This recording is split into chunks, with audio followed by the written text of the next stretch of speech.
So today we're going to learn about mirepoix, which is a French term for a flavor base, which is 2 parts onion, 1 part celery, and 1 part carrot, okay?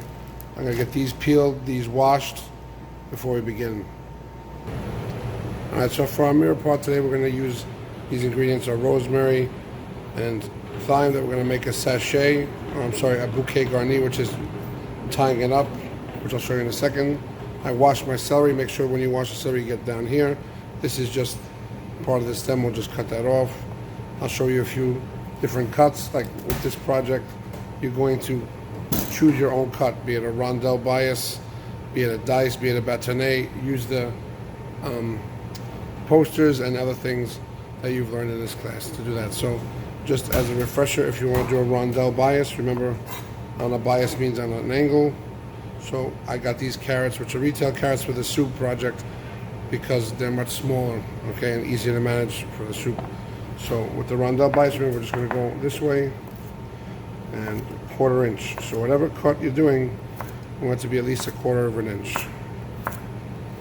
Okay, watch your fingers. All right, so that's my rondelle 1/4 inch. All right.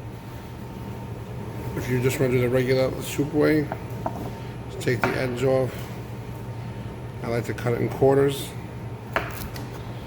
Okay, use whatever cut you want, but it has to be at least 1/4 inch thick. So remember, we have the consistency that everything cooks at the same time. Okay.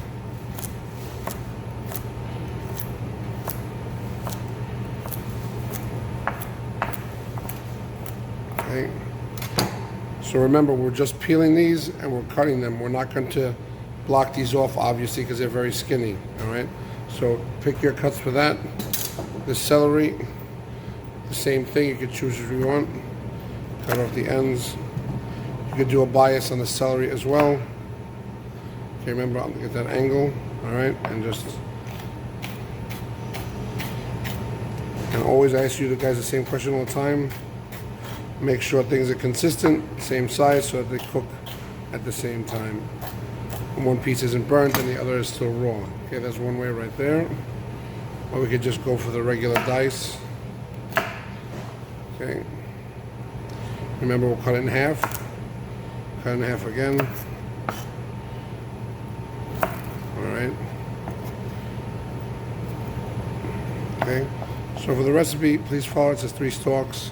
Celery, 3 carrots, okay, the cello carrots, okay. Don't get a piece of celery like this. This is pretty pathetic, okay. This is a nice piece of celery right here. This is garbage or stock pot, okay. Now, I'm just gonna move this to the side. All right, and now, just so we refresh everybody's memory on how to cut the onion, the first thing we always do with the onion, we cut off the top where the green roots would be coming out from the ground. Everywhere going, okay, and let me just cut that right off here. Remember, confidently slice that off. All right, now we're going to cut it in half to the basil plate, as they say. Nice and straight down, okay. Okay, remember to keep your board clean. Right now I'm just going to peel this layer off. Okay. Make sure there's no hairs. Okay. So now we want to make cuts this way, horizontally and vertically, okay? So we're going to go in like this. And now, with the onion dice, there's no way to get creative with it. It's the same thing. A dice is a dice is a dice. So it's 1 whole onion for this recipe. So we got our horizontal cuts, about 3 of them. Now we're going to go perpendicular. And please call me around if you're having trouble. I don't want to see anybody taking an onion and cutting it in half this way. Okay, it's always the bottom, and then you leave this root, okay, and then you cut in half that way, okay. So now that I got my horizontal cuts, I got my vertical cuts, now I'm going to turn it this way and get my dice. And the natural anatomy of the onion will give me that dice, okay. And you want a nice consistent cut, especially when you're doing something like soup, because you don't want to have these big chunks of vegetables or onion in your teeth, okay. All right, so that's our mirepoix pretty much right here. We got 2 parts onion. I mean, obviously when we cut this, it'll be 2 parts.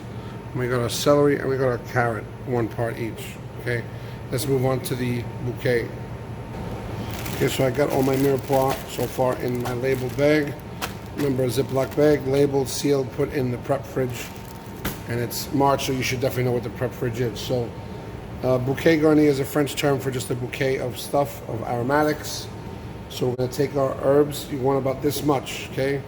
This much thyme, about 5-6 nice sprigs, about 2 nice sprigs of rosemary. So we're tying this up because we want the flavor and the aromatic, but we don't want the actual stick and herb in there, just like when we made the shock and blanch lesson with the green beans. We put it in for flavor, but we took it out before we served it. The same thing with this. So now you see the string I have here is about 1.5 feet or so. And we want it that long because, come on, this is some tough rope. Okay. All right. So we can tie it to the handle of the pot. So when we're simmering our soup, this is in there simmering, and we're able to pull it out. So for example, I put it in like this, and then we'll just tie it to the side here. So when the time comes that we want to throw it away and fish it out, all we got to do is just pull it out of the soup like this, okay?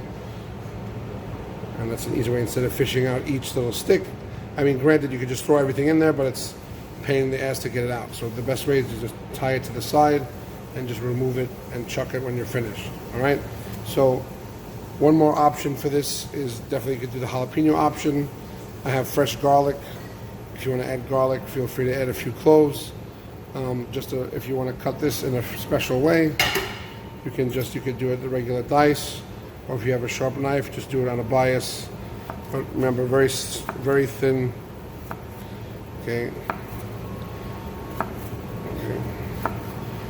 Okay. This will, especially if it's a cold day, this is very good. So make sure that once you're done cutting your jalapeno or anything like this, make sure you wash your hands good. Don't rub your eyes, and definitely don't go to the bathroom before washing your hands because you're going to be on fire. Okay, so remember, this is a practical that you can grade on Wednesday, and good luck. I'm sorry, one last thing with your bouquet garni, okay? I didn't have any bay leaves come in because obviously there's a worldwide crisis on everything. So I'm going to have some dry ones that I'll bring in on Wednesday because that's the day we need to use it. Usually you get a fresh one and tie it around here, but also make sure you take your bouquet and put it in with your Ziploc bag all together, okay? All right, so this is day 1 of 3. All right, I have this ready and packed away. Make sure I have it labeled again. Tomorrow we're going to do the chicken and the pasta.